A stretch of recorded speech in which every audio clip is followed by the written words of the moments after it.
A very good morning to all of you. I am Dr. Ranjita and you all are welcome to Study IQ. आज के इस lecture में हम लोग पढ़ने जा रहे हैं क्लास 11 साइंस एनसीईआरटी बायोलॉजी के चैप्टर नंबर 21 के बारे में। तो इस चैप्टर में हम लोग पढ़ रहे हैं न्यूरल कंट्रोल एंड कोऑर्डिनेशन। तो ये इस चैप्टर का पार्ट 2 है।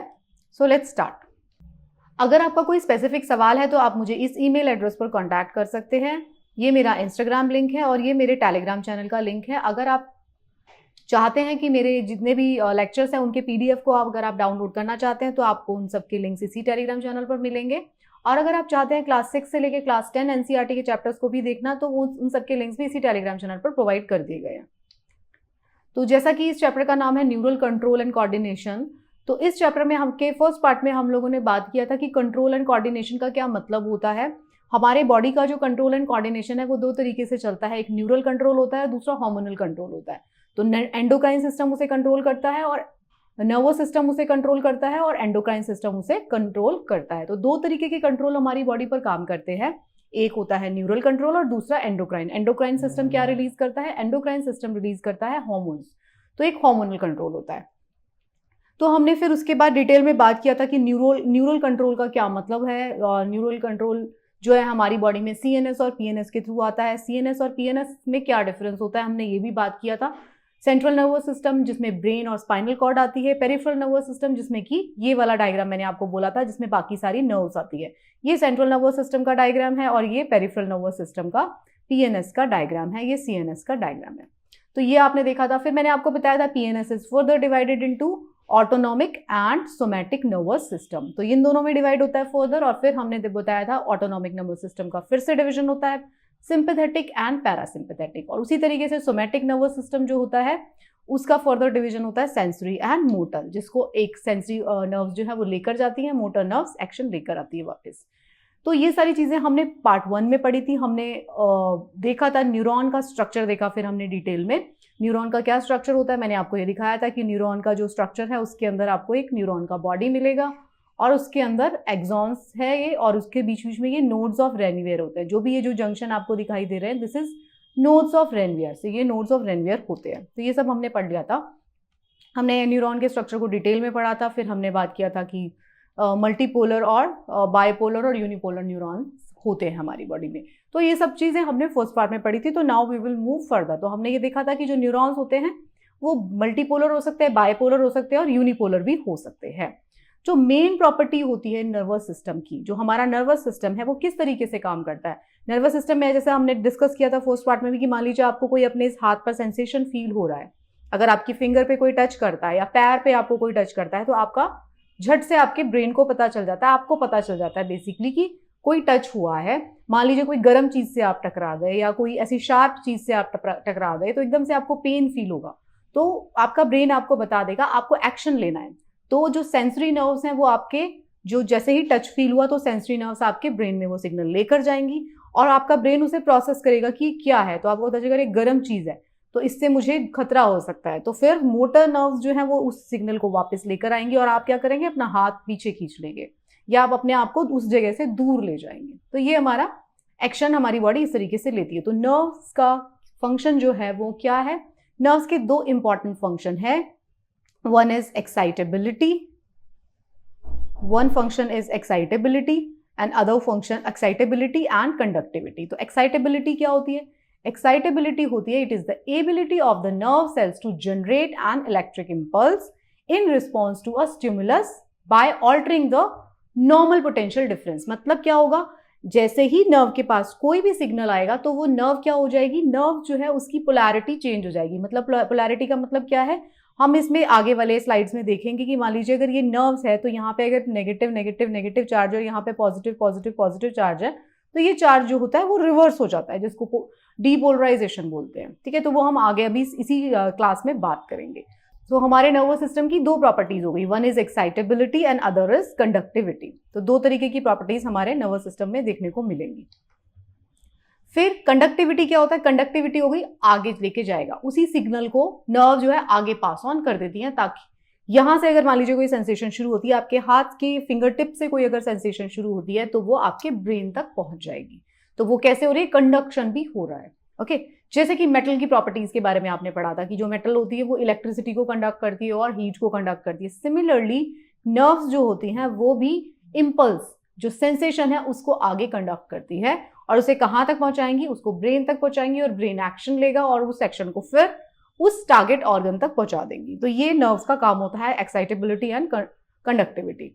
अगर हम बात करते हैं न्यूरल सिस्टम का फंक्शन क्या है, अगर जो हमारी बॉडी के अंदर पूरा नर्वस सिस्टम पड़ा है जो भगवान ने लगा के भेजा है तो उसका क्या उसका इंपॉर्टेंस है, तो अगर हम उसकी बात करते हैं तो उसका सबसे पहला काम होता है control and coordination. What does it mean?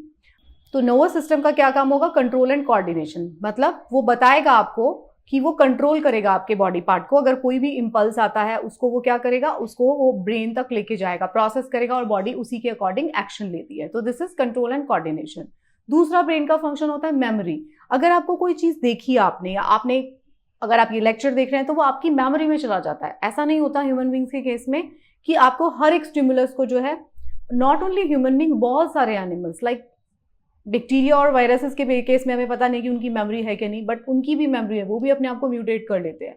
But जो ऑर्गेनिजम्स होते हैं उनके केस में उनके पास नर्वस सिस्टम होने की वजह से मेमोरी होती है। किसी एक पर्टिकुलर स्टिमुलस को अगर आपने फर्स्ट टाइम इनकाउंटर करते हैं तो अगर वही स्टिमुलस फिर से आपको रिपीटेड मोड में दिया जाएगा तो हमारी बॉडी के पास उसके लिए मेमोरी होती है। तो मेमोरी जो फंक्शन है वो भी नर्वस सिस्टम का एक बहुत ही इंपॉर्टेंट फंक्शन होता है, मेमोरी। थर्ड इंपॉर्टेंट फंक्शन है नर्वस सिस्टम का होम्योस्टेसिस, मतलब इक्विलिब्रियम मेंटेन करना, मतलब समता में रखना बॉडी को। बॉडी का टेम्परेचर, बॉडी का जो भी कंट्रोल एंड कोऑर्डिनेशन है उसको समता में मेंटेन करके रखना। ऐसा नहीं होगा कि बॉडी अचानक से अलग स्टेट में चली जाएगी। तो होम्योस्टेसिस होता है इक्विलिब्रियम को मेंटेन करना, मतलब समता को मेंटेन करना। तो ये भी नर्वस सिस्टम का थर्ड रूल है। You can read in detail, ये स्लाइड को आप रीड कर सकते हैं। फिर अगर हम बात करते हैं, अब हम इसके फंक्शन पे, मतलब उसके जो वो पार्ट है, जैसे कि किस तरीके से नर्वस सिस्टम जो है कंडक्शन करता है और किस तरीके से उसकी एक्साइटेबिलिटी एंड कंडक्शन वो कैसे प्ले करता है, हम उसके बारे में बात करेंगे। तो जब भी कोई नर्व इम्पल्स आता है, अगर हम नर्व्स की बात करते हैं, आप समझ लीजिए नर्व इम्पल्स क्या है। आपने बॉडी है आपकी पूरी और उसके मान लीजिए पैर के अंगूठे में भी अगर आपको कोई टच या कोई गर्म या कोई दर्द या चोट लगती है तो आपके ब्रेन तक वो सिग्नल इमीडिएटली पहुंच जाता है। तो वो क्या चीज है? वो एक नर्व इम्पल्स के फॉर्म में जाएगा। बॉडी के इस पार्ट को कुछ हुआ तो बॉडी के मतलब हमारे ब्रेन को पता चल जाएगा कि हमारे बॉडी के किसी पार्ट में कोई प्रॉब्लम आया या हमें कोई पर्टिकुलर इम्पल्स फील होता है। अगर आप ये देखिए, जब कोई एक्सीडेंट के केसेस होते हैं जिनकी स्पाइनल इंजरीज हो जाती हैं या ब्रेन हेमरेज हो जाता है या इस तरीके के कोई प्रॉब्लम्स होते हैं या कोई वो बॉडी पार्ट जो है कट हो जाता है, तो क्या होता है, उसकी नर्व सप्लाई भी कट हो जाती है, मतलब वहां पे सेंसेशन आना भी बंद हो जाता है। कई बार आपने ये भी सुना होगा कि चोट लगने के बाद मतलब पैरों में सेंसेशन आना बंद हो गया, पैरालाइज हो गई बॉडी, तो वो क्या होता है? नर्वस सिस्टम का ब्रेकेज हो गया। स्पाइनल कॉर्ड में इंजरी हुई, मतलब हमारी रीढ़ की हड्डी में इंजरी हुई। उस रीढ़ की हड्डी, हमने अभी देखा था कि वो जो रीढ़ की हड्डी है, अगर हम बात करते हैं स्ट्रक्चर ऑफ ब्रेन की, तो मान लीजिए ये ब्रेन है और उसी से स्पाइनल कॉर्ड निकली है। तो ये जो स्पाइनल कॉर्ड निकली हुई है, यही तो हमारी सारी नर्व्स का जो मेन बंडल आ रहा है वो स्पाइनल कॉर्ड में है। तो अगर स्पाइनल कॉर्ड को ही चोट लग जाती है तो वो मेन बंडल कट हो गया कहीं से भी, और वो अगर मान लीजिए हैंड्स और लेग्स में अगर वो सप्लाई जा रही है, तो अगर यही मेन सप्लाई कट हो गई तो यहाँ की नर्व्स चाहे ठीक हो लेकिन मेन बंडल कट हो गया। तो मेन बंडल अगर कट हो जाता है तो lower part of the body या जो लिम्स है वो कई बार पैरालाइज तक हो सकते हैं। ये आपको देखा होगा। वो कैसे हो रहा है? क्योंकि पूरा का पूरा सिस्टम जो है कनेक्टेड है। So now we are just talking about nerve impulse का कंडक्शन कैसे होता है, एक नर्व के अंदर कैसे कंडक्शन होगा, ये हम बात करेंगे।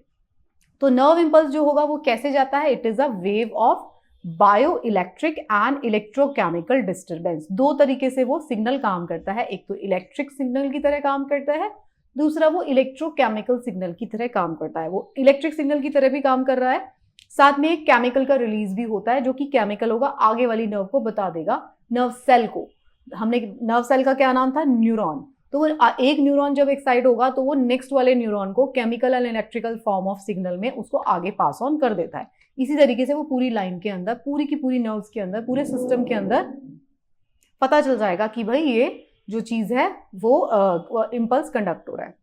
तो जो नर्व इम्पल्स है वो बायो इलेक्ट्रिक है और इलेक्ट्रोकेमिकल है। जो इम्पल्स है इम्पल्स कंडक्शन किसके ऊपर डिपेंड करता है? दो चीजों के ऊपर डिपेंड करता है। पहला, परमिएबिलिटी ऑफ एक्सॉन, अभी हमने नर्व सिस्टम का, न्यूरॉन का स्ट्रक्चर पढ़ा था, आपको याद है। और दूसरा, ऑस्मोटिक इक्विलिब्रियम, उसके अंदर इलेक्ट्रिकल इक्विलिब्रियम कितना है, सोडियम पोटेशियम आयंस उसके अंदर कितने हैं, और उसकी परमिएबिलिटी कैसी है। इन दो बातों के ऊपर जो है वो डिपेंड करता है कंडक्शन।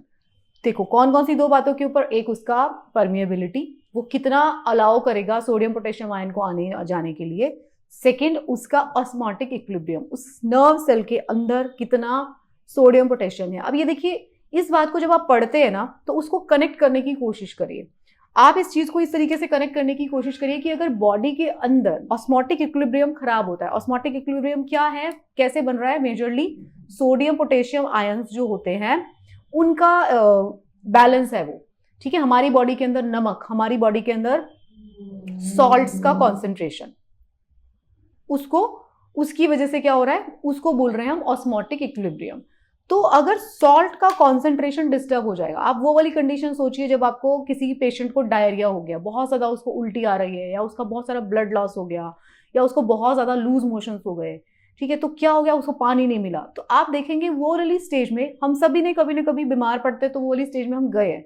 तो आप याद करने की कोशिश करो, जब आपकी बॉडी से पानी निकल जाता है, जब उसका पानी खत्म हो जाता है और उसका सॉल्ट्स खत्म हो जाते हैं, तो आपकी सोचने समझने की शक्ति भी खत्म हो जाती है। कैसे? क्योंकि आपका ऑस्मोटिक इक्विलिब्रियम खराब हो गया। ऑस्मोटिक इक्विलिब्रियम खराब होने से क्या हो रहा है, आपकी नर्व्स जो है प्रॉपर से कंडक्शन नहीं कर पा रही हैं, उनका जो नर्व्स का जो कंडक्शन है वो भी डिस्टर्ब हो गया। तो osmotic equilibrium also plays a very important role. तो बॉडी के अंदर सोडियम पोटेशियम का मात्रा जो है, नमक की मात्रा, पानी की मात्रा बहुत ज़्यादा ज़रूरी है। तो इसीलिए जब भी पेशेंट को डायरिया वगैरह होता है तो हम उसको ड्रिप लगा देते हैं, राइट। अब आप देखिए ये होता किस तरीके से, इसकी 3 स्टेजेस होती हैं। पहली स्टेज है polarisation, first stage, second stage है depolarisation, and third stage is repolarisation. तो ये 3 स्टेजेस हैं, polarisation, depolarisation and repolarisation, 3 stages में होता है। अब ये होता क्या क्या है आप देख लीजिए, बहुत ज़्यादा डिटेल में नहीं जाएंगे। जो पोलराइजेशन स्टेट है उसको हम रेस्टिंग स्टेट भी बोलते हैं। तो पोलराइजेशन क्या है, पोलराइजेशन एक रेस्टिंग स्टेट है। तो फर्स्ट जो पोलराइजेशन स्टेट है that is a resting state. Depolarization क्या है, डीपोलराइजेशन स्टिमुलेटेड स्टेट है। देखिए दिखाया गया, पोलराइजेशन मतलब ये लेटा हुआ है, आराम से शांति से रेस्टिंग स्टेट में है न्यूरॉन। ये न्यूरॉन की बात हो रही है। ये नर्व सेल्स जो है, हमारी जो नर्व्स हैं वो अलग अलग न्यूरॉन से, बहुत सारे 100 बिलियन न्यूरॉन्स हैं हमारे पास, अभी हमने पढ़ा था फर्स्ट लेक्चर में। तो छोटे छोटे जो नर्व सेल्स हैं उसकी बात हो रही है। तो नर्व सेल्स जो होते हैं, पोलराइजेशन स्टेट कौन सी होती है, रेस्टिंग स्टेट। तो ये आपको पता होना चाहिए। पोलराइजेशन के नाम से आप कंफ्यूज हो सकते हैं, आपको लग सकता है कि पोलराइजेशन का मतलब है स्टिमुलेटेड स्टेट। नो, पोलराइजेशन का मतलब है रेस्टिंग स्टेट। डीपोलराइजेशन जब होती है तो उसे हम कहते हैं स्टिमुलेटेड स्टेट। तो उसमें क्या होगा, न्यूरॉन एक्साइट हो गया। रीपोलराइजेशन में रिटर्न टू रेस्टिंग। अब इसमें हो क्या रहा है पोलराइजेशन रीपोलराइजेशन में, ये देखिए। पोलराइजेशन स्टेट में क्या हो रहा है, पोटेशियम आयंस जो होते हैं लीक्स फ्रॉम न्यूरॉन, न्यूरॉन के अंदर से पोटेशियम आयंस बाहर आ जाते हैं and determines the resting membrane potential. तो वो एक न्यूरॉन की पोलराइजेशन स्टेट है जिसमें कि सोडियम आयन उससे लीक हो रहा है, बाहर है। जैसे ही डीपोलराइजेशन होगी तो सोडियम आयन अंदर आ जाएंगे। वो पहले क्या था, पोलराइजेशन में पोटेशियम आयन जो थे वो बाहर थे, डीपोलराइजेशन होते ही सोडियम आयंस अंदर आ जाएंगे, रीपोलराइजेशन में फिर से पोटेशियम आयन रश आउट कर देंगे। तो ये स्टेट होती है। आपको सिर्फ ये पता करना है सोडियम पोटेशियम का बैलेंस रहता है। पोलराइजेशन का मतलब रेस्टिंग स्टेट होती है, डीपोलराइजेशन का मतलब एक्साइटेबिलिटी वाला स्टेट होगा। तो ये चीजें होती है। इसी तरीके से हम बहुत ज्यादा इसलिए डिटेल में नहीं जा रहे। तो जैसे ये एक नर्व है, मान लीजिए ये नर्व है कोई भी, ये नर्व का इतना लंबा फाइबर हम मान लेते हैं, तो ये वाला स्टेज जो है पहले पोलराइजेशन में, मतलब रेस्ट है। तो फिर क्या होगा, इसका डीपोलराइजेशन हो जाएगा। ये तब तक पोलराइजेशन में है, जैसे ये डीपोलराइज होगा ये आगे पास ऑन कर देगा, ये डीपोलराइज आएगा, फिर ये वाला डीपोलराइज होगा, और सो ऑन, ये आगे नर्व इंपल्स कंडक्ट होता जाएगा। और नर्व इंपल्स हमने फर्स्ट पार्ट में पढ़ा था, इस तरीके से इस डायरेक्शन में कंडक्ट होगा। डेंड्राइट्स जो होंगी वो केमिकल सिग्नल को या इलेक्ट्रिक सिग्नल को रिसीव करेंगी और वो उसको एक्सॉन की डायरेक्शन में, ये एक्सॉन है, इसकी डायरेक्शन में उसको पास ऑन कर देंगी। और यहाँ पे क्या होगा, साइनेप्टिक जंक्शन, यहाँ पे दूसरा नर्व सेल जो है आके अटैच हो जाएगा। ऐसे ही उसका वो होगा, न्यूरॉन, उसकी बॉडी होगी, उसका एक्सॉन होगा, सो ऑन, अलग अलग नर्व सेल्स जो होंगी वो अटैच होती जाएंगी और आगे जो है वो नर्व पूरी बन जाती है इस तरीके से। तो हो क्या रहा है, 3 स्टेजेस में हो रहा है, पोलराइजेशन, डीपोलराइजेशन एंड रीपोलराइजेशन। ये आयनिक बेसिस पे कैसे होता है ये आपने थोड़ा सा देख लिया, बहुत ज्यादा डिटेल में नहीं जाएंगे, इसको आप पढ़ लीजिएगा। जब भी इसमें ये बात लिखा हुआ है कि जब भी कोई नर्व्स में इंपल्स का कंडक्शन होता है, electric as well as chemical, दोनों ही तरीके के इंपल्स का जब कंडक्शन होता है नर्व्स में, तो क्या होता है, 2 तरीके की नर्व्स हमने पढ़ी थी, माइलिनेटेड न्यूरॉन्स पढ़े थे हमने और नॉन माइलिनेटेड न्यूरॉन्स पढ़े थे। तो जो माइलिनेटेड होते हैं, जिसके ऊपर एक माइलिन शीथ लगी होती है, माइलिन जो शीथ लगी होती है मतलब उसके ऊपर एक कवर होता है, वो वाले नर्व्स के अंदर ज्यादा फास्ट कंडक्शन होता है। ये एक्सपेरिमेंट से हमने देखा कि माइलिनेटेड वाले जो हैं वो बहुत तेजी से कंडक्शन लेके जाते हैं, मतलब यहाँ पे आपने टेस्ट किया 1 सेकंड के अंदर ही क्या होगा आपको पता चल जाएगा। नॉन माइलिनेटेड वाले जो होते हैं फाइबर्स, उसके अंदर कंडक्शन थोड़ा सा स्लो होता है as compare to myelin sheath. तो इससे हमें पता चलता है जो वो माइलिन शीथ का कवर है, माइलिन शीथ क्या थी, हमने देखा था ना न्यूरॉन के स्ट्रक्चर में, ये तो हमने इसमें देखा था ये जो न्यूरॉन है हमारा, ये इस तरीके से है, ये जो येलो येलो सी आपको दिखाई दे रही है, दिस इज माइलिन कवर, ये लगा हुआ है, एक कवर चढ़ा हुआ है एक्स्ट्रा, अदरवाइज क्या होगा कि ये सिर्फ अंदर वाला स्ट्रक्चर होगा। तो ये जो माइलिन शीथ जो होती है, जिस किसी में माइलिन शीथ लगी होती है, तो आप ये मान लीजिए माइलिन शीथ के जंक्शंस पे नोड्स ऑफ रेनवियर बन जाते हैं। तो नर्व्स का जो कंडक्शन, इलेक्ट्रिक कंडक्शन हो रहा होता है, तो वो क्या होता है, यहां से लेके ऐसे जंप कर रहा होता है नोड्स ऑफ रेनवियर पे, nodes of Ranvier two nodes of Ranvier, एक एक नोड से लेके दूसरे नोड्स ऑफ रेनवियर तक कंडक्शन होता है फास्ट। तो माइलिन शीथ जो होती है जिन नर्व्स के अंदर होगी, वो नर्व्स फास्ट कंडक्शन करते हैं। This is one fact which you have to remember, आप याद रखेंगे इस बात को, ताकि जब भी एग्जाम के अंदर कोई भी क्वेश्चन आता है तो आप उसको ठीक से मार्क कर पाए। तो क्या है, हमने क्या बात बताया, फर्स्ट पॉइंट में हमने यही देखा कि जो माइलिनेटेड न्यूरॉन्स होंगे उनका डीपोलराइजेशन जो है वो बहुत फास्ट हो जाएगा। किस वजह से होता है वो फास्ट, क्योंकि उसके पास नोड्स ऑफ रेनवियर बन जाते हैं। एक ऐसे सेल पड़ी थी, ऐसे सिंपल, ठीक है, ये थी एक नॉन माइलिनेटेड। माइलिनेटेड वाली में क्या होगा, माइलिनेटेड वाली में ऐसे जो सेल पड़ी है उसके ऊपर ऐसे कवर चढ़ा हुआ है, ऐसे ये कवर्स चढ़े हुए हैं, और जो कवर का वो जो जंक्शन है इसको बोलते थे हम नोड्स ऑफ रेनवियर। तो एक नोड्स ऑफ रेनवियर से दूसरे नोड्स ऑफ रेनवियर तक ऐसे कंडक्शन जंप फॉर्म में आगे जाता है। तो माइलिनेटेड शीथ जो होती है, माइलिन शीथ जो है, from one node to next, this process is called saltatory conduction. मतलब प्रोसेस को सॉल्टेटरी कंडक्शन कहते हैं। आप सिर्फ इस चीज को समझ लीजिए, माइलिन शीथ होने की वजह से, क्योंकि नोड्स ऑफ रेनवियर का फॉर्मेशन हो जाएगा तो इलेक्ट्रिक इंपल्स फास्ट होगा। जिस नर्व्स के ऊपर कवर है माइलिन शीथ का वो फास्ट कंडक्ट करती है। आपके एग्जाम में क्वेश्चन पूछा जाएगा तो इससे ज्यादा डिटेल नहीं पूछा जाएगा, राइट। फिर बात है कि जो the process accounts for greater speed of an impulse, जो ग्रेटर स्पीड होगी इम्पल्स की ट्रेवल अलोंग माइलिनेटेड न्यूरॉन, जो माइलिनेटेड शीथ है वो उस पर ज्यादा फास्ट जाता है, 50 टाइम्स फास्टर जाता है। तो ये जो है आप इस चार्ट को पढ़ लेना खुद से, क्योंकि वहां पे ये सारी जो बात है मैंने एक्सप्लेन कर दी आपको, क्योंकि उस पे नोड्स ऑफ रेनवियर का फॉर्मेशन हो जाता है, तो उसी की वजह से नोड्स ऑफ रेनवियर फॉर्मेशन होने की वजह से जो कंडक्शन है वो फास्ट हो जाएगा, राइट। फिर अब हम बात करेंगे कि साइनेप्सिस जो बनते हैं। साइनेप्स क्या होता है, साइनेप्स होता है जो एक नर्व दूसरी नर्व के साथ जंक्शन बनाती है। A nerve impulse is transmitted from one neuron to another through junction called synapse. एक न्यूरॉन होगा, मैंने अभी आपको दिखाया था, मान लीजिए ये न्यूरॉन का बॉडी, ये डेंड्राइट्स है और ये उसका एक्सॉन है, ठीक है। तो ये दूसरे नर्व्स के साथ कैसे कंडक्ट, न्यूरॉन के साथ कैसे कंडक्ट होगा, फिर यहाँ पे दूसरा न्यूरॉन, तो ये जो जगह है ये, इसको हम बोलते हैं साइनेप्स। तो ये साइनेप्टिक क्लेफ्ट बन जाता है, ये साइनेप्स होता है जहां पे वन न्यूरॉन दूसरे न्यूरॉन के साथ जाके अटैच हो जाता है। तो नर्व इंपल्स जो होगा ट्रांसमिट होगा from one neuron to another neuron through junction called synapse. ये कैसे बनता है, it is formed by membrane of a pre synaptic neuron and a post synaptic neuron. मतलब दो न्यूरॉन्स हैं, एक प्री साइनेप्टिक न्यूरॉन है, एक पोस्ट साइनेप्टिक, दोनों आपस में टकराएंगे। सिंपल सी बात है, मान लीजिए कि ये न्यूरॉन है और ये दूसरा न्यूरॉन है, तो इन दोनों के को जोड़ने के लिए ये जो जंक्शन होगा, थोड़ा सा जो गैप होगा, उसे साइनेप्सिस कहा जाता है, राइट। तो अब हम बात कर लेते हैं जो इंपल्स है वो किस तरीके से कंडक्ट होते हैं। अच्छा, ये एक चीज मैं आपको बता देती हूँ, आपको थोड़ा सा डिटेल लग रहा होगा ये चैप्टर, आपको लग रहा होगा कि काफी डिफिकल्ट चैप्टर है, तो समझ लीजिए हम दिमाग के बारे में पढ़ रहे हैं, हम दिमाग में कैसे काम चल रहा है, नर्व्स में कैसे काम करती है, उसके बारे में पढ़ रहे हैं, तो थोड़ा दिमाग लगाना पड़ेगा। बट इस चैप्टर में अगर आप समझ जाते हैं तो इस टॉपिक से जब भी क्वेश्चन आएंगे तो जो मैं आपको पढ़ा रही हूँ उसके बाहर से क्वेश्चन कोई नहीं आएगा, इतना ही आएगा जितना मैं आपको समझाने की कोशिश कर रही हूँ और जितना इन स्लाइड्स में लिखा हुआ है। तो उसको अगर आप पढ़ लेंगे तो that would be more than sufficient. Okay, so दो तरीके से इंपल्स ट्रांसमिट हो रहा है, एक इलेक्ट्रिक इंपल्स ट्रांसमिट हो रहा है और दूसरा केमिकल इंपल्स ट्रांसमिट होता है। तो सबसे पहले इलेक्ट्रिकल साइनेप्स क्या होते हैं? तो इलेक्ट्रिकल साइनेप्स में क्या होगा कि जो मेम्ब्रेन्स होंगी, pre and post synaptic membranes होंगी जो न्यूरॉन्स की, they are in very close proximity, बहुत ही पास पास होंगी, क्लोज प्रॉक्सिमिटी में होंगी, कॉन्टिन्यूटी में होंगी। और बीच में क्या होता है? गैप होगा। आपको यहाँ पे दिखाया जाएगा, ये देखिए, ये जो है यहाँ पे ये जो बन जाता है ये साइनेप्टिक जंक्शन है, इसमें काफी माइन्यूटली दिखाया गया। तो जो बीच में जो गैप होगा दो न्यूरॉन्स के, उसे हम कहते हैं गैप जंक्शन। तो वहां से जो इंपल्स ट्रांसमिट हो रहा है वो एक तरीके का इलेक्ट्रिक इंपल्स ट्रांसमिट हो रहा है। तो इलेक्ट्रिक साइनेप्स जो होगा वो कहाँ पे मिलता है? ये हमारे सिस्टम में तो बहुत रेयरली मिल रहा है, सिर्फ हमको कार्डियक मसल्स में मिलता है इलेक्ट्रिक साइनेप्स। और बाकी की जितनी जो हमारी बॉडी है उसके अंदर हमारे को केमिकल साइनेप्स ही मिलता है। मतलब ये जो केमिकल साइनेप्सिस बने होते हैं वही बने होते हैं। इलेक्ट्रिकल साइनेप्सिस सिर्फ हमारे हार्ट में प्रेजेंट है। मतलब एक नर्व दूसरी नर्व्स के साथ जो कंडक्शन का काम कर रही है वो इलेक्ट्रिक इंपल्स के फॉर्म में कर रही है। ऐसा कहाँ पे देखा जाता है? ऐसा हमारे दिल में कार्डियक मसल्स में देखा जाता है, हमारे हार्ट के अंदर।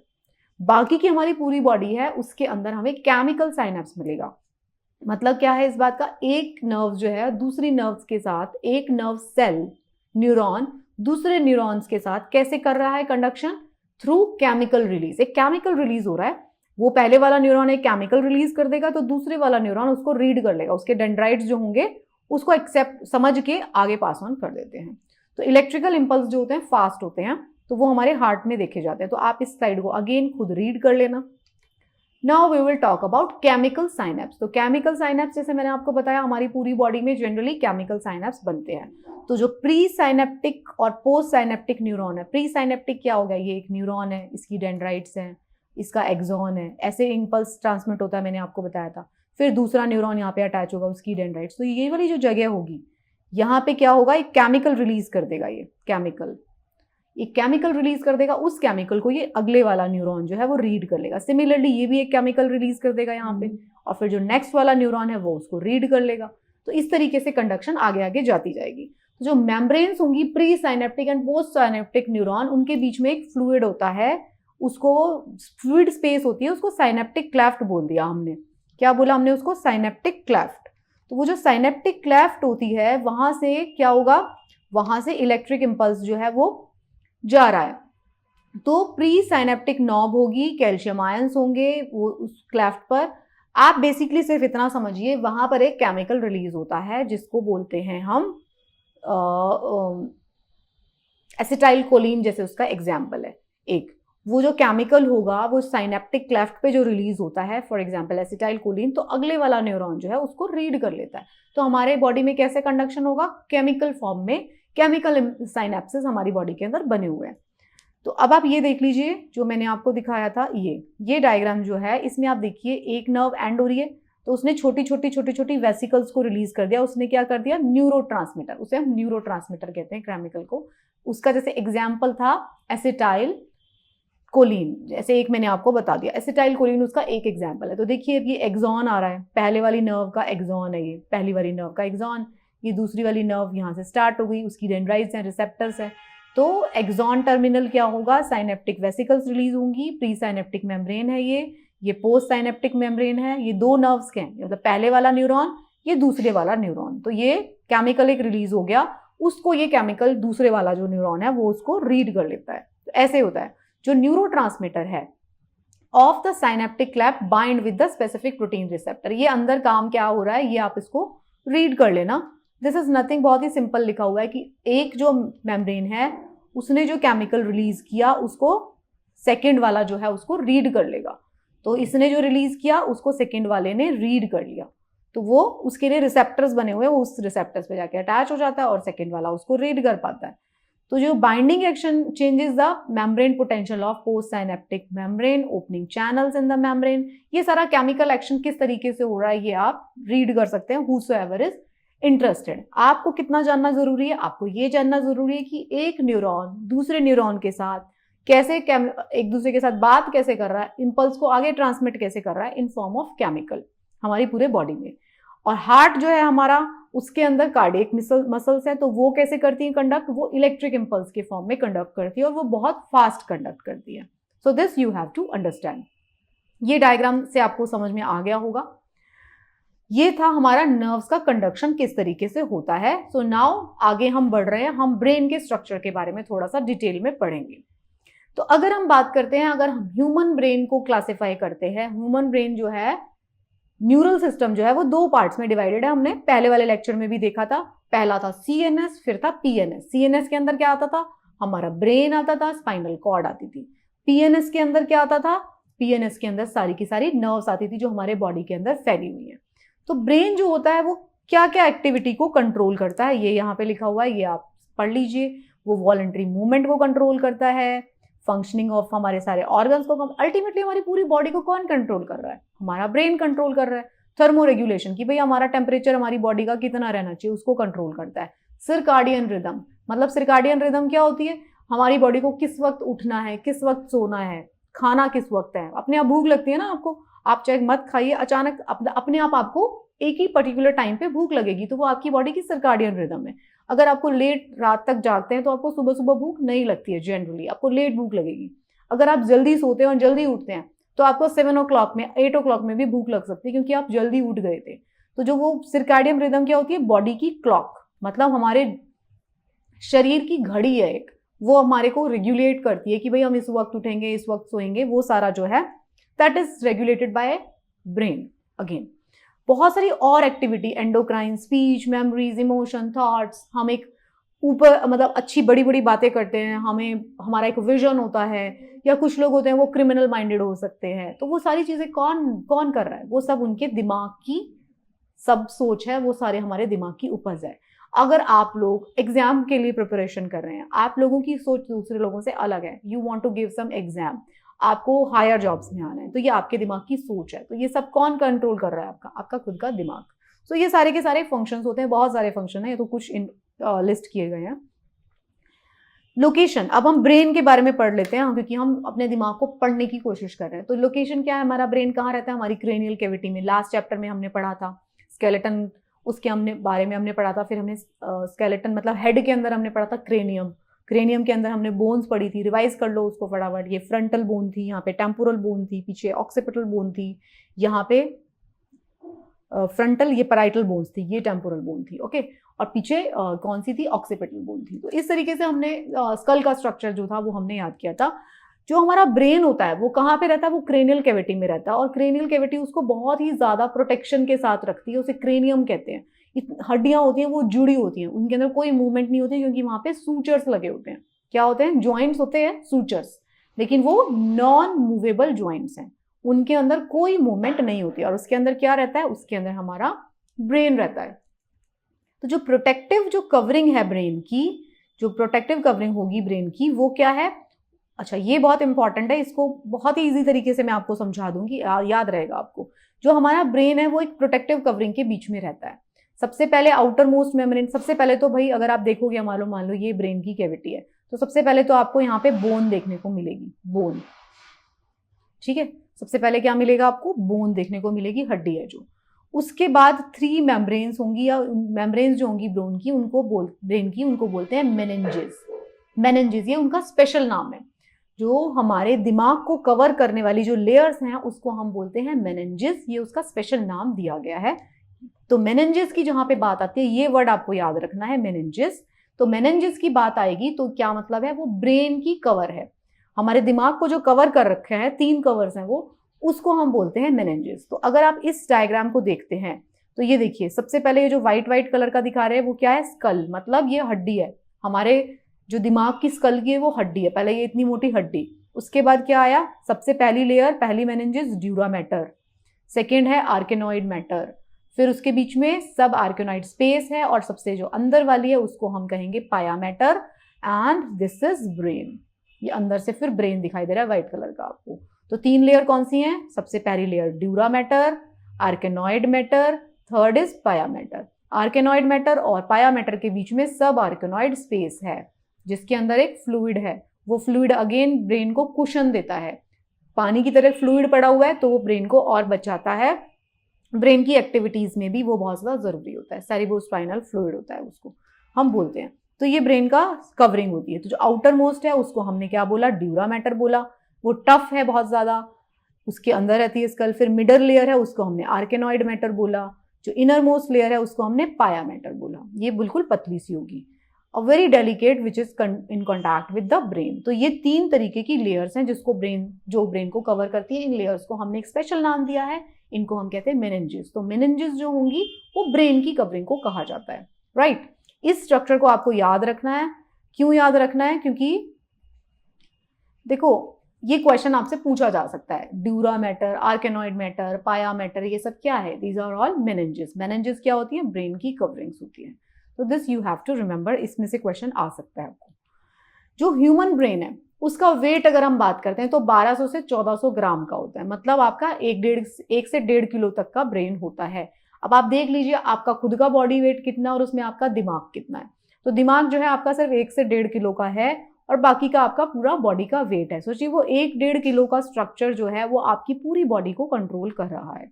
तो जो ह्यूमन न्यूरल सिस्टम है उसके अंदर, अभी ये तो हमने फर्स्ट स्लाइड में भी बात किया था, 100 बिलियन तक न्यूरॉन्स होते हैं, 100 बिलियन न्यूरॉन्स तक होते हैं। लेकिन क्या बात थी न्यूरॉन्स की खास, कि वो 5 साल तक की एज तक आते आते पूरे बन चुके होते हैं और न्यूरॉन्स का फर्दर डिवीजन नहीं होता, नए न्यूरॉन्स नहीं बनते जनरली। ठीक है, अभी तक की जो स्टडी हुई है उसमें पता चलता है कि नए न्यूरॉन्स हमारी बॉडी में नहीं बन रहे हैं। तो हमारे जितने न्यूरॉन्स बन चुके हैं हमें उसको संभाल के रखना है, इसी कारण से हमें ज़्यादा स्ट्रेस नहीं लेना है। और ऐसा संभालने का मतलब ये भी नहीं है कि हम बिल्कुल पढ़ना लिखना छोड़ दें, तो जितना आप उसे यूज़ करेंगे वो उतना हेल्दी स्टेट में रहते हैं। और ह्यूमन ब्रेन जो है फर्दर अगर हम उसकी डिवीजन करते हैं तो उसकी डिवीजन है फोर ब्रेन, मिड ब्रेन और हिंड ब्रेन। एक जो हमारा दिमाग है पूरा, उस अगर ये इतना बड़ा दिमाग है हमारा तो उसके अंदर फोर ब्रेन होता है, यहाँ पे मिड ब्रेन होता है, यहाँ पे हिंड ब्रेन होता है। ये अभी हम स्ट्रक्चर को रीड करेंगे। तो सबसे पहले हमने बात किया कि हमारे ब्रेन की लोकेशन जो है वो क्रेनियम में है। हमारे ब्रेन के अंदर कवर्स लगे हुए हैं, उनको बचाने के लिए सबसे पहला कवर तो बाहर स्कल है, फिर 3 कवर्स की बात होती है। सबसे आउटर मोस्ट कवर को हम ड्यूरा मैटर बोलते हैं, फिर आर्केनॉइड मैटर बोलते हैं, फिर पाया मैटर बोलते हैं। 3 कवर्स हैं, इस डायग्राम से आपको याद रखने हैं। फिर हमने बात किया कि हमारे ब्रेन जो है वो 1.5 किलो तक का है, 1 से 1.5 किलो तक का, 100 बिलियन न्यूरॉन्स हैं। फिर ब्रेन के हम 3 पार्ट्स में हम उसको पढ़ने जा रहे हैं। ब्रेन के 3 पार्ट्स होते हैं, fore brain, mid brain and hind brain. अभी हम जल्दी से देख लेते हैं इस डायग्राम में फोर ब्रेन, मिड ब्रेन और हिंड ब्रेन क्या क्या होता है। जो फोर ब्रेन है ना, जो ये फोर ब्रेन है, ये जो है इस सारे पार्ट को फोर ब्रेन कहा जाता है।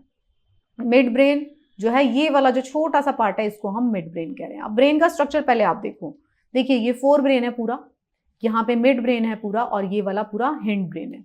तो अब जो फोर ब्रेन में क्या क्या आता है, सबसे पहला स्ट्रक्चर जो सबसे बड़े, ये व्हाइट कलर का आपको दिखाई दे रहा है, दिस इज सेरिब्रम।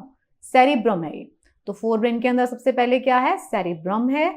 और फिर जो हाइपोथैलेमस, थैलेमस और हाइपोथैलेमस नाम की 2 ग्लैंड्स हैं, यहाँ पे पिट्यूटरी होती है। पिट्यूटरी, थैलेमस, हाइपोथैलेमस, ये सारी हमारे ब्रेन के अंदर सिचुएटेड है। इनके बीच में थैलेमस और हाइपोथैलेमस के बीच में जो पोर्शन होता है इसको हम कहते हैं मिड ब्रेन। और फिर ये जो नीचे है, ये जो सबसे नीचे वाला पोर्शन है जहां से हमारी गर्दन शुरू हो जाती है, वो होता है पॉन्स, मेडुला एंड सेरिबेलम।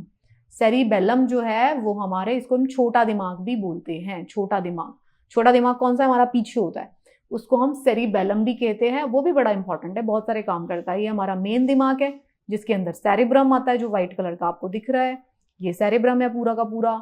और ये सेरिबेलम है, सेरिबेलम इज छोटा दिमाग। सेरिबेलम, पॉन्स एंड मेडुला ये बनाते हैं ब्रेन स्टेम, मतलब स्टेम की तरह ब्रेन स्टेम नीचे। फिर यहाँ पे स्पाइनल कॉर्ड शुरू हो जाती है, तो इसको हम हिंड ब्रेन कहते हैं। तो cerebellum, pons and medulla is hind brain. Cerebrum जो है ये मेनली पार्ट है फोर ब्रेन का, और बीच में थैलेमस और हाइपोथैलेमस के बीच में पड़ा होता है हमारा मिड ब्रेन। तो ये हमारे ब्रेन का स्ट्रक्चर है, fore brain, mid brain and hind brain. Fore brain is the majority portion जिसके अंदर सेरिब्रम आ रहा है। मिड ब्रेन के अंदर क्या आ रहा है, जो पॉन्स एंड मेडुला के बीच में छोटा सा ब्रेन पड़ा हुआ है उसे हमने मिड ब्रेन कहा है। और हिंड ब्रेन के अंदर आता है सेरिबेलम, पॉन्स एंड मेडुला। इस पूरे को मिला के हम ब्रेन स्टेम कहते हैं। ये तो मैं आपको पहले नॉमेनक्लेचर से फैमिलियराइज करा रही हूँ। इनके नामों से आपके दिमाग को फेमिलियर होना चाहिए, आपको पता रहना चाहिए। ये क्वेश्चन भी आपको आ सकता है, this diagram is also very important. ये भी आपके एग्जाम में सवाल हो सकता है। हिंड ब्रेन जो है वो कौन से किस किस पार्ट से बन के मिल के बना है, पोन्स, मेडुला और सेरिबेलम। तो इसको हम क्या कहते हैं, हिंड ब्रेन को साथ में ब्रेन स्टेम। ओके, और फोर ब्रेन के अंदर मेजर क्या होता है, सेरिब्रम और हाइपोथैलेमस, पिट्यूटरी, थैलेमस, ये सब कुछ उसके अंदर होता है। So this was the structure of brain. तो ये जो था ये हमारे ब्रेन का स्ट्रक्चर था। So this was the second part. इस नेक्स्ट पार्ट में हम जो है fore brain, hind brain, mid brain का डिटेल स्ट्रक्चर को पढ़ेंगे। तो this was it. I hope आपको ये वाला जो चैप्टर है इसका इतना पार्ट समझ में आएगा।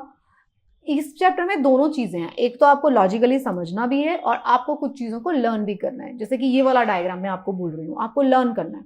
और कुछ पहले और मैंने आपको डायग्राम दिखाया है, dura mater, arachnoid mater, pia mater. ये जो सब आर्केनॉइड स्पेस है इसके अंदर CSF होता है, सेरिब्रो स्पाइनल फ्लूइड, ठीक है, वो इसके अंदर रहता है।